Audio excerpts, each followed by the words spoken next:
வெளிநாடுகளில் பதுக்கி வைக்கப்பட்டுள்ள கருப்பு பணத்தை மீட்க மத்திய அரசு உச்சநீதிமன்ற ஆணைப்படி சிறப்பு புலனாய்வு குழுவை அமைத்துள்ளது. இதற்கு பல்வேறு தரப்பினரும் வரவேற்பு தெரிவித்துள்ளனர்.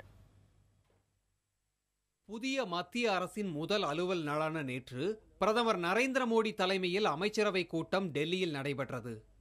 இதில் மத்திய அரசு முன்னுரிமை கொடுக்க வேண்டிய பிரச்சனைகள் குறித்து விவாதிக்கப்பட்டன. அதில் ஒன்றாக கருப்பு பணத்தை மீட்பது குறித்தும் ஆலோசிக்கப்பட்டு அதற்காக சிறப்பு புலனாய்வு குழு ஒன்றை அமைப்பது என்று முடிவெடுக்கப்பட்டுள்ளது.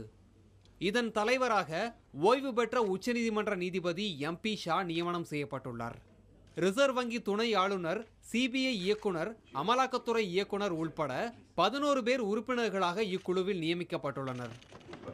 That in the very first cabinet meeting of the new government, headed by Honorable the Prime Minister Shri Narendra Modi,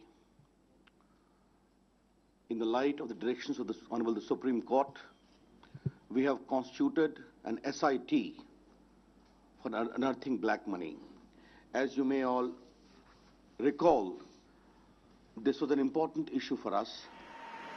கருப்பு பணத்தை மீட்க மத்திய அரசு எடுத்துள்ள இந்த நடவடிக்கைக்கு வரவேற்பு தெரிவித்துள்ள இந்திய கம்யூனிஸ்ட் சிறப்பு புலனாய்வு குழு திறம்பட செயல்பட்டு கருப்பு பணத்தை மீட்கும் என நம்புவதாகவும் கூறியுள்ளது. Justice Shah and Justice Pasayat has been named to look into the matter, and a special investigating team has been made, and some Reserve Bank officials are also attached with this team. I hope this will go into the serious